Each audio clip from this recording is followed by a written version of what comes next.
دو قسم کے موقف پائے جاتے ہیں۔ بعض کہتے ہیں کہ شب برات کا سرے سے ثبوت ہی نہیں ہے، وہ شب برات کو سرے سے تسلیم ہی نہیں کرتے ہیں، کہتے ہیں جی قرآن پاک میں شب برات کا ذکر نہیں ہے۔ بالکل حقیقت ہے، قرآن کریم میں شب برات کا کوئی تذکرہ نہیں ہے۔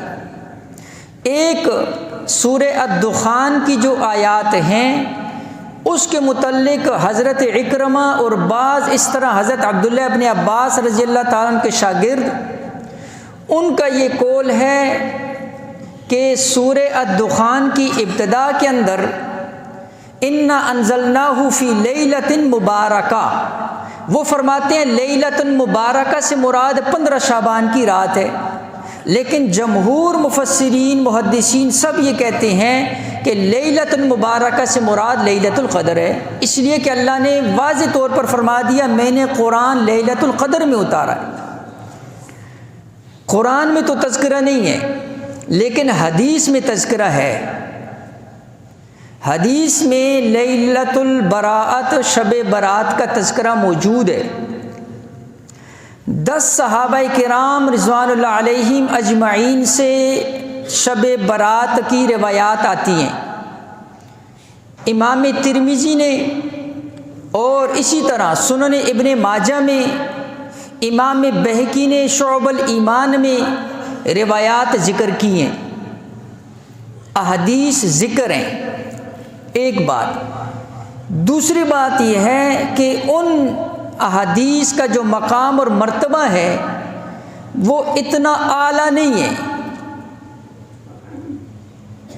میں نے آپ کے سامنے عرض کیا، میں آپ کے سامنے وہ موقف رکھوں گا اہل سنت والجماعت کا اعتدال والا، نہ تو ہم یہ کہتے ہیں کہ شب برات کا سرے سے ثبوت ہی نہیں ہے، نہ ہم یہ کہتے ہیں کہ بس یہ شب برات ہی ہے، اس کے علاوہ نجات کا کوئی اور دن ہی نہیں ہے۔ بعض لوگوں نے اس ایک دن کو اتنا اوپر کر دیا کہ اس دن کے اندر وہ اتنا زیادہ اہتمام کرتے ہیں کہ گویا کہ فرض اور واجب ہے، اور بعض لوگوں نے سرے سے اس کو انکار کر دیا اور بدعت کہنا شروع کر دیا۔ میں آپ کو اعتدال والی بات اور پوری سند کے ساتھ عرض کر رہا ہوں، حوالوں کے ساتھ عرض کر رہا ہوں کہ 10 صحابہ کرام رضوان اللہ علیہم اجمعین سے احادیث ہیں، اور جن جن کتابوں نے حدیث ذکر کی ہیں وہ بھی آپ کے سامنے نام لے کر عرض کیا ہے۔ اگلی بات یہ ہے کہ یہ حدیثیں فضائل کی ہیں۔ 2 قسم کی حدیثیں ہوتی ہیں، ذہن میں رکھنا، ایک حدیث احکامات کی ہوتی ہے، ایک حدیث فضائل والی ہوتی ہے۔ احکامات کی جو احادیث ہوتی ہیں ان میں اندر سختی ہوتی ہے، اس میں سند کا بہت زیادہ خیال کیا جاتا ہے، اس میں ضعیف اور کمزور حدیث کو تسلیم نہیں کیا جاتا احکامات کی حدیث کے اندر۔ فضائل والی حدیث کے اندر ضعیف حدیث کو بھی تسلیم کیا جاتا ہے، لیکن اس کی اپنی شرائط ہیں، محدثین نے اس کی شرائط ذکر کی ہیں۔ اگر اس کا ضعف، اس کی کمزوری اتنی زیادہ نہ ہو کہ کسی نے اس کو گڑھ لیا ہے اور وہ جو ہے نا جی جھوٹی ہو گئی ہے، تو پھر اس حدیث کو تسلیم کیا جاتا ہے، ضعیف حدیث کو فضائل میں تسلیم کیا جاتا ہے۔ یہ بات ذہن میں رکھیے۔ ہم شب برات کی جو احادیث ہیں یہ فضائل والی احادیث ہیں، ان کی سند کے اندر کمزوری ہے، اس میں کوئی شک نہیں ہے، لیکن محدثین نے ان حدیث کو تسلیم کیا ہے۔ اس کی وجہ کیا ہے؟ اس کی وجہ محدثین نے یہ لکھی ہے، ایک حدیث کو اتنی مختلف طرق سے، اتنی مختلف طریقوں سے روایت کیا گیا ہے کہ وہ حسن لغیرہ کے درجہ تک پہنچ گئی ہے۔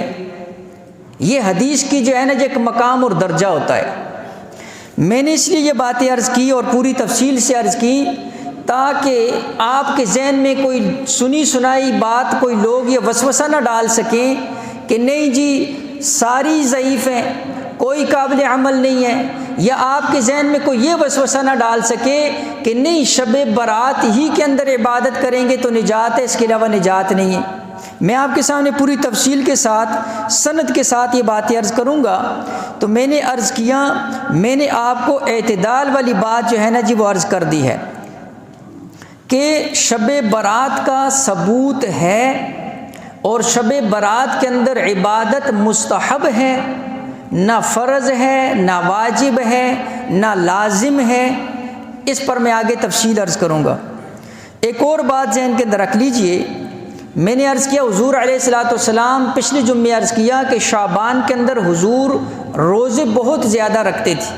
اما عائشہ صدیقہ رضی اللہ تعالیٰ عنہ سے جو روایت ہے، جس کو امام مسلم نے اور صحیح بخاری نے نقل کیا ہے کہ حضور علیہ السلام اتنا زیادہ روزے رکھتے کہ ہم یہی کہتے کہ اب حضور علیہ الصلوۃ والسلام پورے شعبان کا روزہ رکھیں گے۔ امام ترمذی نے ایک حدیث نقل کی ہے، اذا بقی نصف من شعبان فلا تصوموا، کہ جب شعبان نصف رہ جائے یعنی 15 شعبان کے بعد اب روزہ نہیں رکھنا ہے۔ امام ترمذی نے اس حدیث کو ذکر کیا ہے، لہٰذا اب یہ بات ذہن کے اندر رکھ لیجئے کہ 15 شعبان کے بعد روزہ رکھنے کا کیا حکم ہے۔ علماء نے لکھا اس حدیث کا مطلب یہ ہے جو بندہ روزہ رکھنے کی وجہ سے اس کو کمزوری ہو جائے، آگے چونکہ رمضان آ رہا ہے، فرض روزہ آ رہا ہے، اور یہ روزہ چونکہ نفل روزہ ہے، یہ نہ ہو کہ نفل کے اندر اتنا اہتمام کر لے کہ آگے فرض کے اندر کمزوری آ جائے۔ علماء نے لکھا جو بندہ نفل روزے کی وجہ سے اس کو کمزوری آ گئی ہے یا اس نے مسلسل روزے رکھے ہوئے ہیں تو وہ پھر 15 شعبان کے بعد روزہ نہ رکھے کمزوری کی وجہ سے۔ لیکن جس بندے کو طاقت ہے، جو بندہ روزہ رکھنے کا عادی ہے، وہ آخر تک بھی روزہ رکھ سکتا ہے، یہ ذہن کے اندر رکھ لیجیے۔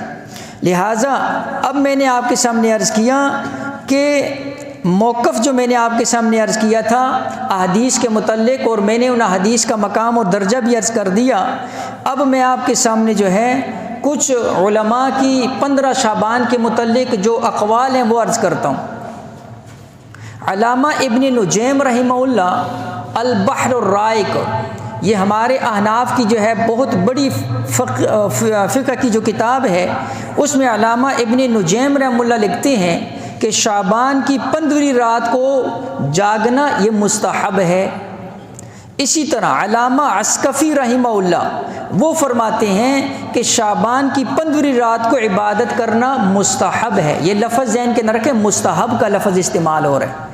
مستحب کا حکم، مستحب کا درجہ یہ ہوتا ہے کہ کوئی بندہ وہ کام کر لے ثواب ہے، نہ کرے تو کوئی گناہ نہیں ہے۔ یہ نہیں ہے کہ ایک بندہ 15 شعبان کو جو ہے نا جی اس نے عبادت نہیں کی یا اگلے دن روزہ نہیں رکھا یا وہ جاگا نہیں ہے تو اس کو ملامت کرنا شروع کر دیا، او جی تم نے اتنی اہم رات ضائع کر دی، تم نے اس رات کو عبادت نہیں کی، تم روزہ کیوں نہیں رکھ رہے ہو۔ نہیں، مستحب ہے، کر لیا ثواب ہے، نہ کیا تو کوئی گناہ نہیں۔ اور اسی طرح شیخ عبدالحق محدث دہلوی رحمۃ اللہ علیہ فرماتے ہیں کہ فضائل کی جو روایات 15ویں شعبان شب برات کے متعلق آئی ہیں، فرمایا اس پر عمل کیا جا سکتا ہے، اور وہ فرماتے ہیں یہ امام اوزاعی رحمہ اللہ کا قول ہے۔ حضرت تھانی رحمۃ اللہ علیہ بہشتی زیور کے اندر لکھتے ہیں کہ شب برات کی اتنی اصل ہے بس کہ 15ویں رات اور 15واں جو دن ہے اس مہینے کا وہ بزرگی والا ہے، یعنی وہ جو ہے نا جی بابرکت دن ہے۔ کفایت المفتی کے اندر فتویٰ ہے، فرمایا کہ شعبان کی 15ویں جو شب ہے یہ ایک افضل رات ہے۔ فتاوی محمودیہ 20 جلدوں کے اندر ہے، اس کے اندر ہے کہ شب قدر اور شب برات کے لیے شریعت نے عبادت، نوافل، تلاوت، تسبیح، ذکر اس کو مستحب قرار دیا ہے۔